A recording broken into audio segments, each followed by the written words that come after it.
director, dramaturgo, maestro de actores, un tipo audaz además, sin pelos en la lengua. Gracias por venir, Norman Brisky, es un honor para mí. Para mí también, con tu trabajo que me pareció como la racionalización de lo que significa hoy estar en la Argentina con este régimen. Me parece asombroso por sus calidades. Habría que ver si todo ese volumen que escucho de denuncias tan consistentes y nada arbitrarias, qué resonancia tiene en los famosos espectadores y por otra parte, ¿por qué informamos tanto de este enemigo y no informamos más de sectores de la Argentina que están en una lucha anónima, en lo que significa sectores con hambre, y no es un decir, porque los grupos de teatro están cerca de ellos y ellos cerca de nosotros para decirnos lo que están atravesando. Ahora en un ratito se va a sentar Mercedes Méndez, enfermera del Garraham, en esa silla. Pero usaste una palabra fuerte que me parece que es precisa a la vez, régimen. ¿Te sentís bajo un régimen que no es la democracia? Bueno, la democracia produjo este régimen. No podemos eludir que hay algo, como decía un poeta chileno, no es suficiente esta democracia como para impedir lo que significa configurar estas conductas que son asombrosas y muy sorprendentes para mi edad y mi experiencia con nuestra gente que se llamaba pueblo. Y hoy casi aparece como una idea, ¿dónde está? ¿Y qué ha pasado? ¿Y cómo se configura una persona que está tan contenta en que la inflación consiste en el hambre? Que todo lo que piensan como la reparación económica de un país está basado en el sufrimiento y en el dolor y en las balas que van a ir aumentando porque parece que es la única ley que conocen cuando existen los jubilados que dicen basta y se lo dicen en la cara de la represión y con un valor y una dignidad que también me hace acordar lo que significó la dictadura en la Argentina y lo que significó la resistencia y lo que significó después pensar en que la democracia iba a ser benigna para mayorías, pero está siendo utilizada, y lo has denunciado, y deformada, instrumentada para producir finanzas y no producir.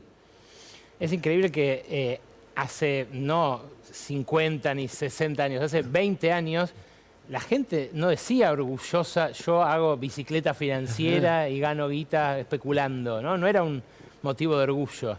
Es cierto que ahí hay un cambio epocal, ¿no?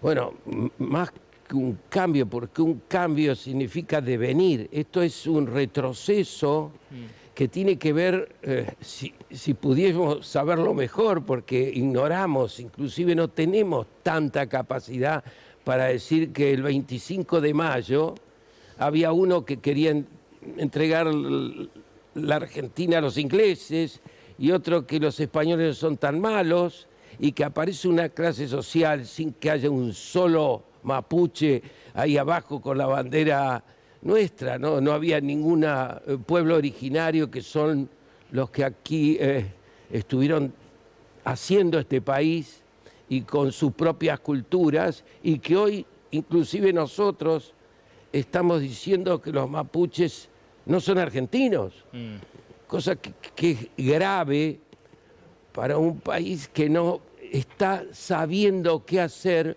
con haber creado una clase conservadora cuya única ley es ser la dependencia, es ser colonia, y están contentos con una enorme complicidad civil, que estemos contentos de seguir hablando inglés o seguir mandando a nuestros hijos a la escuela privada, que por lo que pagan ya están viviendo con el pasaporte para ir a ver el Estado central, digamos.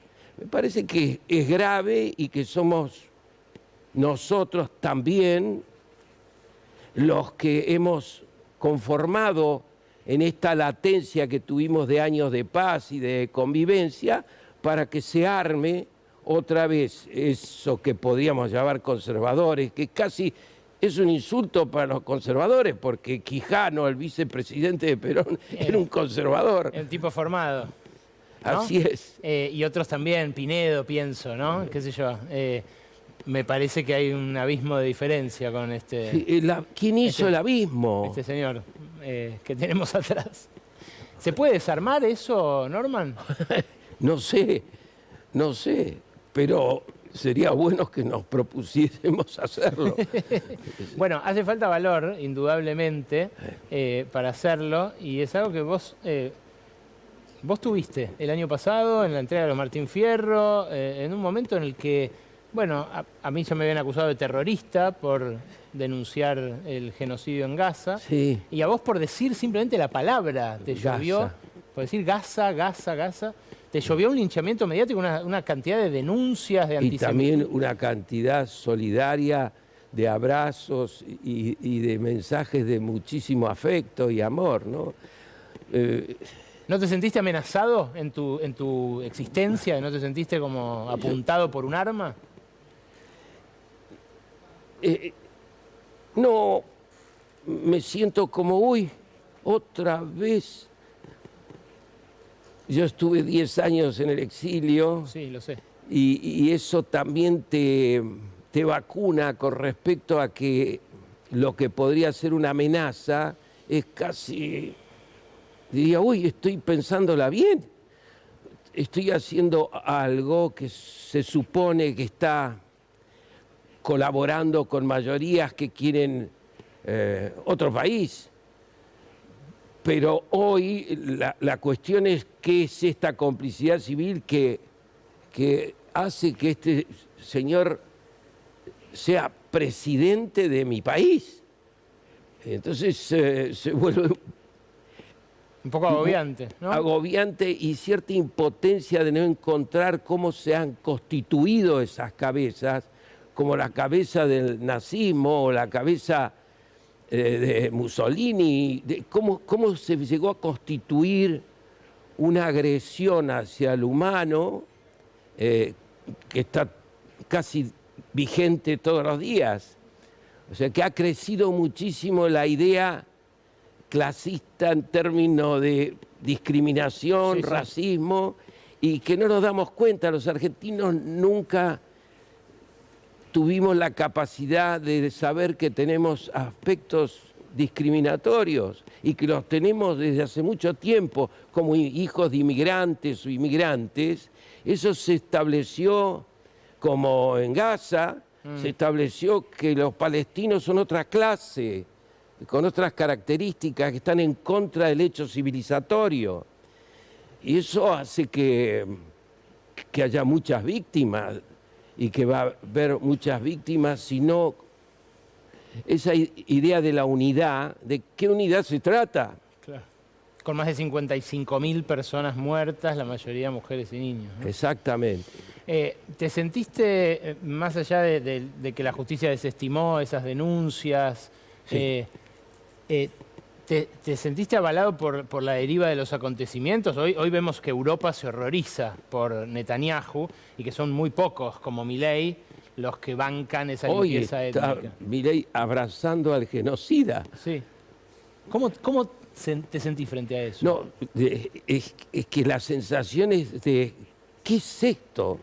¿Cómo llegamos a esto? Porque el teatro probablemente no juzgue tanto un rol, sino que atrape las contradicciones. Pero esto es muy difícil de poder determinar esa contradicción. Parecen ambigüedades más que contradicciones, y eso hace que sea mucho más difícil detectar a a quién hay que apuntar. Es Friedman el que inventó lo que este muchacho lo dice de memoria y tal vez se olvida de los propios liberales que tuvieron sus ocurrencias en su momento.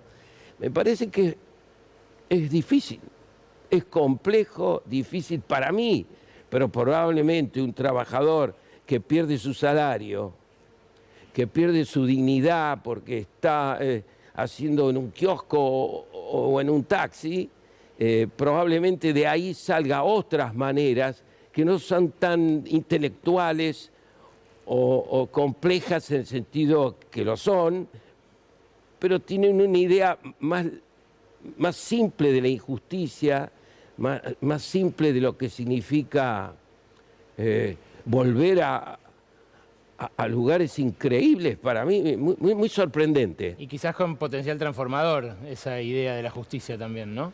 La del pueblo.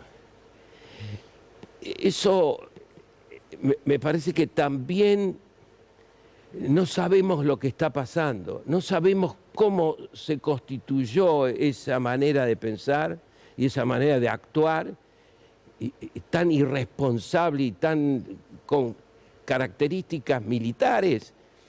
¿Cómo se llegó a constituir eso? Que son preguntas que debemos hacernos para poder ver cómo podemos destituir esa forma. ¿Por qué esta ultraderecha se mete con los artistas? ¿Qué pensaste cuando lo viste, por ejemplo, a Caputo burlarse de Darín? Sí. Otra vez, porque lo trató como si fuese un amigo de él, me parece. Sí. Y el otro nunca estuvo con Caputo ni ninguno de sus caputos. O sea que me pareció exótico hacer una cosa campechana, canchera, cuando el otro está claramente, Ricardo, que no es una persona que ha estado siempre denunciando temas sociales, pero se nota que probablemente haciendo el Eternauta y el contacto de lo que significó esa época de ese autor maravilloso y que fue Oeste y con toda su familia, debe haberse sensibilizado para decir, che, yo me doy cuenta, empanada o lo que sea, o pizza. Está todo caro. Está todo distorsionado de caro, porque también aparecen hábitos y costumbres de lo que significa la mediación de lo que se produce, que cobramos esto porque mañana no se sabe, o pasado vamos a tener que comprar de vuelta y va a salir el doble, o sea, hay una distorsión.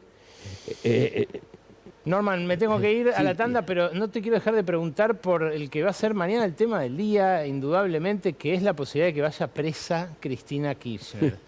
¿Qué significa eso para vos, para la democracia, para este régimen del que hablábamos?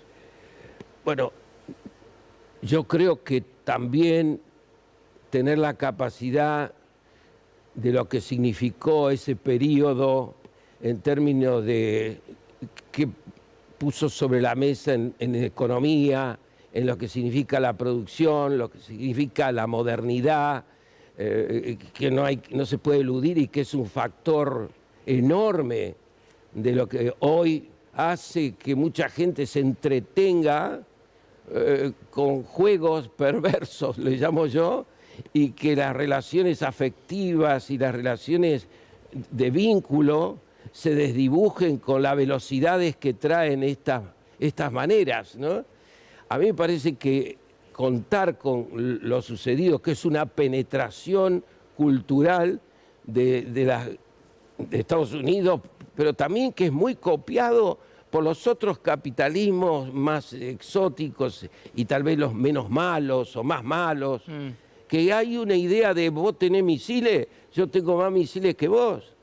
Vos tenés esto, o sea que la confrontación con semejante manera de pensar es el armamento, es la tecnología del armamento y después baja como negocio, baja como un negocio muy floreciente. Israel es una sucursal americana que produce armas y quiere dominar a Medio Oriente. Más claro no puede ser. Y fue fundada con los ingleses auspiciando los que nosotros combatimos en Malvinas. Es muy difícil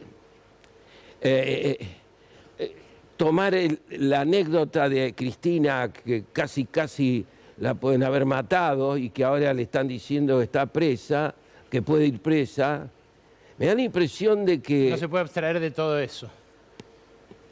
Que eso va a producir una movilización en términos que hay mucha gente que piensa que es una líder de masas y que determina muchas cosas en términos de ese juego, de esa democracia, con ese poder judicial y con todo lo que sabemos, y vos estás denunciando, creo que más que nadie.